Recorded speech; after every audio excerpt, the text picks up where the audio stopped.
We are back in the Catalyst Studio for My Mayor, episode 6 with Marcile Powers. Welcome. Good to see you. Thank you, Joe. I'm very happy to be back on. How's life on the campaign trail? It's good. It's good. I'm noticing that on the north side, people are fairly satisfied. All they really want is some more safer bike trails. But on the south side, there's a heavy need for a lot of different things. All right. So today we're talking about school curriculum and 3 subjects or items you'd like to see either added completely or augmented and added more so to our school's curriculum. So let's start with subject number 1. Well, if it's all right with you, before I do this, I would like to give a shout out to my son's team at Sanderlin and how amazing they are and how they get it. And they've really incorporated nonviolent communication into his behavioral plan, and it's working for him.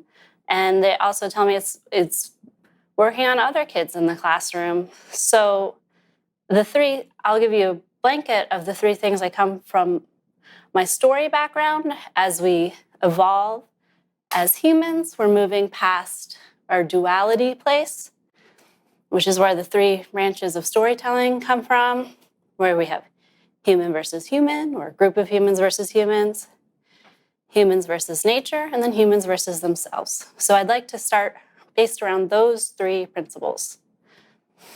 So the first one, human versus human, let's say we start teaching children that we're in an interconnected web of existence, that what we do to one person affects ourselves in the long run. And there's a pretty well-circulated story about a researcher that was working with an African tribe, told the children to race, and the winner would get a bowl of fruit. And then after the race was over, they shared the food. And he said, why? Why did you do that when you could have kept it? And he said, you mundi. He said, how can I be happy when everyone else is sad? Nice story. So when you look at situations like that, obviously in the animal kingdom and in throughout humanity, there's been competition. There's competition when children play, and people. There are winners and losers in competition. So do you see the natural evolution of that state to be tied to what you said with the story is just changing the nature of how folks understand competition and winners versus losers, zero sum versus abundance? Exactly, yes. So for me, if I lose the election, but I hold everyone else's needs for winning the office as equal to my own, then I win. All right, let's move on to humans versus nature.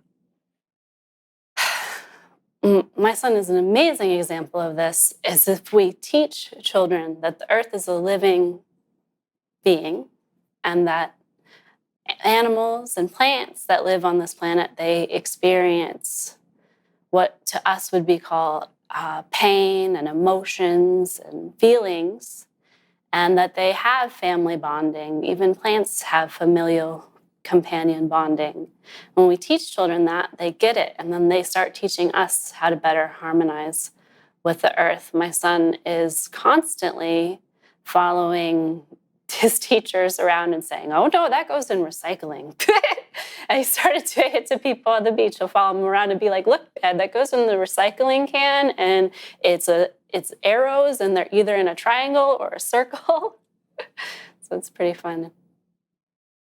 And a lot of time with when we understand and sort of by the nature of what it is, when we look at human versus nature and look in the environment, we're looking at the toll that humans take on the environment, and that sort of seems to trickle down into should do's and maybe some shame and sort of negative inspiration.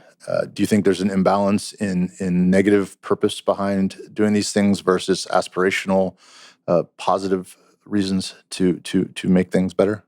Yeah, what you really touched on there is man versus himself. Is you're taking that conflict that you have in nature and then using it to further allow your inner judge or critic to beat up on yourself. we're all working from the best place we can at that moment and trying to do better. Okay. So let's dig a little more into, for the third item, man versus self or person versus self. Um, you know, how do you think the teaching in schools should catalyze people's self reflection? We can start with the word should. I always, uh, my mother taught me translation, so should counts as a schism in belief. There's a difference between what we believe should be what we it is the most self-violent word we use with ourselves. I should be doing this. Well, you're not, because that's not where your heart is. You're doing where your heart is. Why is your inner critic coming out and telling you you need to do that? If your heart was there, you would be doing that, and just acceptance of where you are in that moment.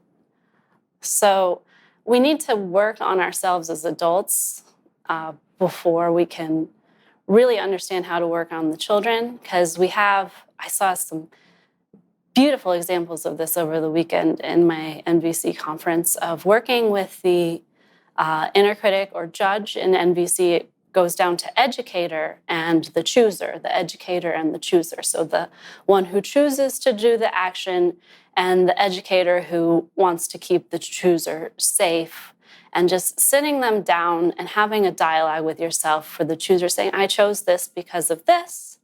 And then the educator saying, I'm worried because of this, and I want to keep you safe. And then after you go through it will be a very long dialogue.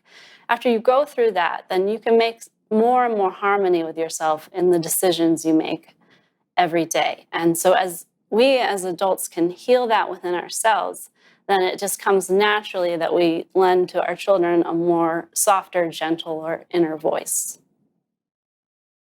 That's great. That's a very interesting lens through which to look at curriculum. Thanks for sharing it with us. Marcile Powers on My Mayor. Thank you.